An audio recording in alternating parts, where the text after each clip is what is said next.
Assalamualaikum warahmatullahi wabarakatuh. Saya Muhammad Akil Zikri bin Azhar bernombor metrik 23 DKM 19F1034. Kami kumpulan Ibn Sina daripada kelas DKM 2B akan membentangkan tajuk penghasilan dan penggunaan teknologi genetik dalam sektor pertanian berdasarkan Islam.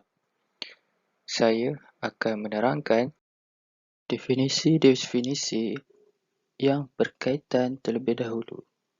Definisi pertama, berdasarkan Kamus Dewan Bahasa edisi keempat. Teknologi ialah ilmu tentang cara penciptaan barang-barang dalam perusahaan. Kemudian genetik pula adalah kajian tentang keturunan dan cara individu mewarisi sesuatu ciri daripada ibu bapa mereka. Seterusnya, pertanian iaitu perihal pengeluaran makanan dan barangan melalui perkebunan, penanaman, penternakan dan perhutanan.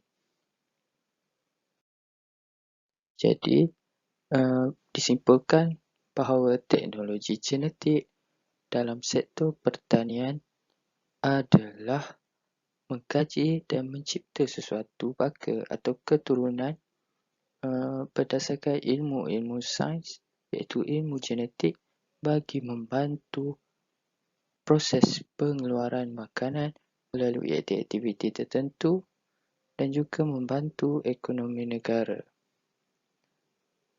Seterusnya, sahabat-sahabat saya akan membentangkan prinsip-prinsip syariah, peranan-peranan syariah, implikasi penggunaan dan pengabaian etika dalam penggunaan teknologi genetik.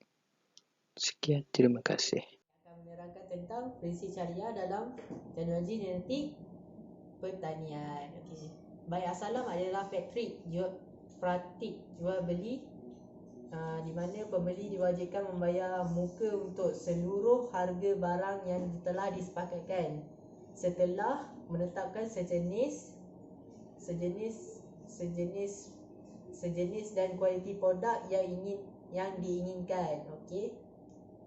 Sedangkan penjual dalam hal ini adalah petani, berkewajipan menyerahkan produk hasil pertaniannya pada masa tertentu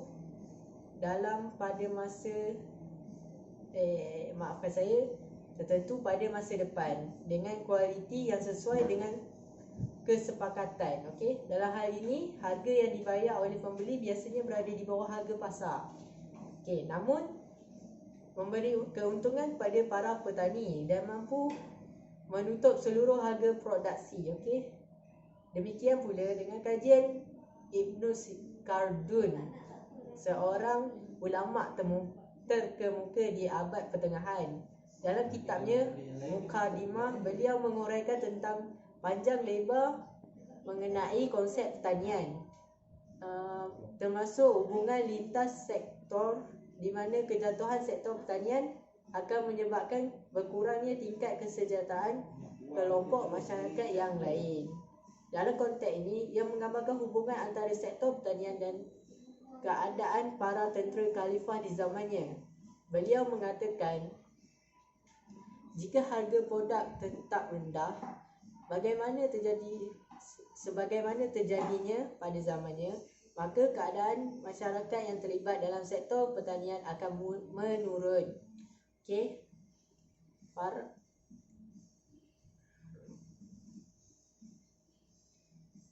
Para pekerja pertanian akan menurun pendapatannya kerana produk mereka tidak laku.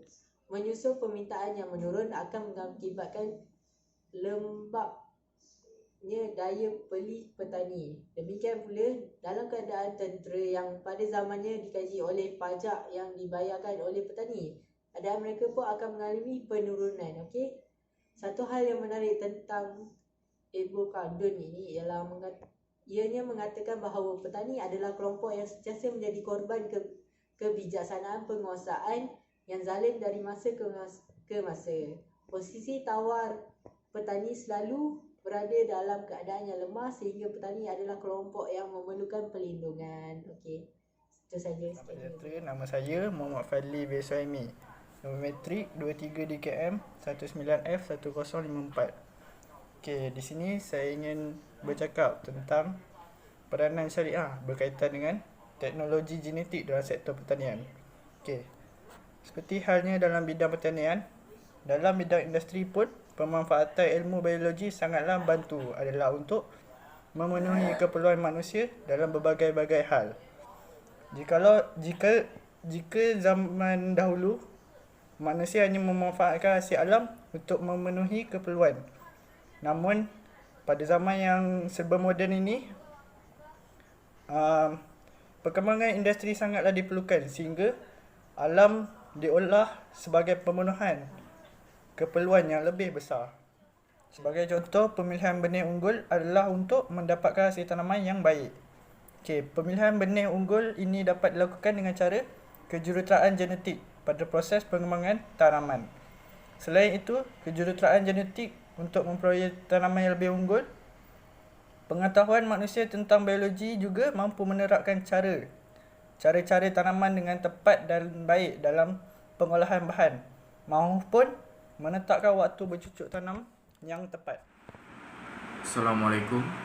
Nama saya Muhammad Alif Nafis bin alias nombor metrik 23 DKM 19F1036. Implikasi penghasilan penggunaan teknologi genetik secara beretika.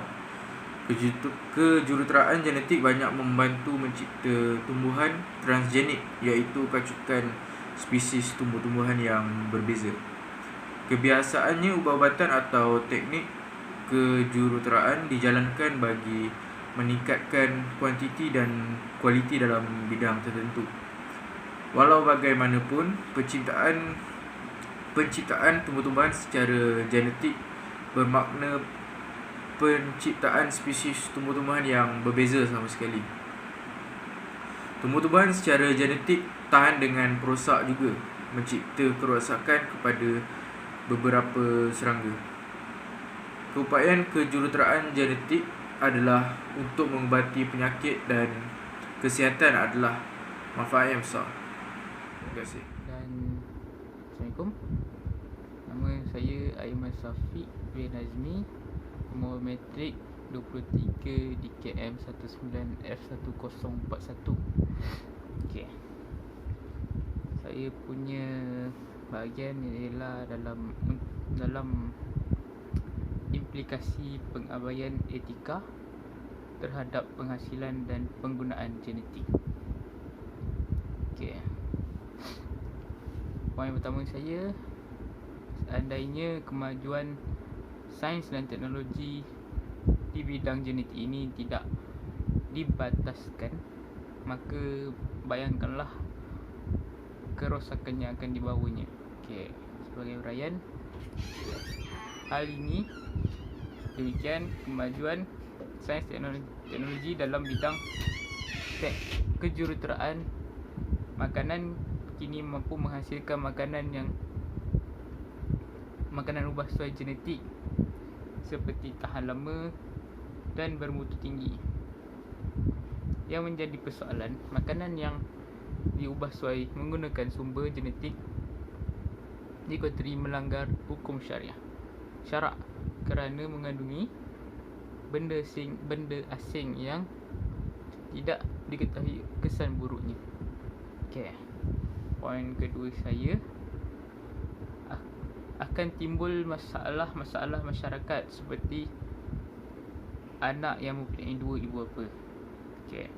Uraiannya, oleh itu sebarang bentuk pengubahsuaian yang dilakukan boleh mendatangkan kemudaratan kepada manusia, terutamanya masa depan seseorang itu dan kehidupan yang akan mereka lalui.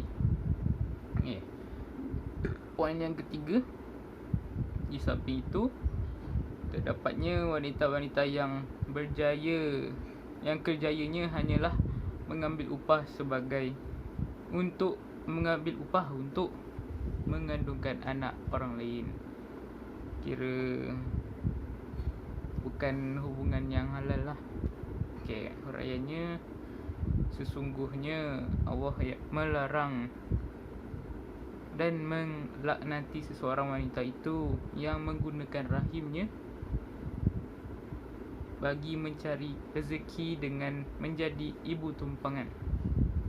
Ini kerana anak-anak yang dilahirkan itu akan menghadapi kekeliruan di dalam identiti mereka pada masa akan datang.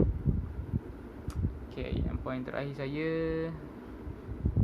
dan akan wujud pula binatang yang mempunyai perasaan dan tabiat seperti manusia ataupun sebaliknya, kerana perubahan genetik kan, dia campuran antara genetik manusia dengan haiwan yang mengakibatkan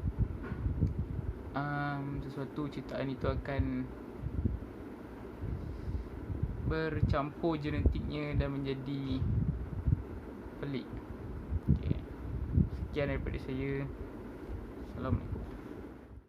Sebagai kesimpulan, kejuruteraan genetik mendatangkan kebaikan jika digunakan ke arah kebaikan dan akan menimbulkan kesan yang buruk jika teknologi ini disalahgunakan untuk tujuan keuntungan.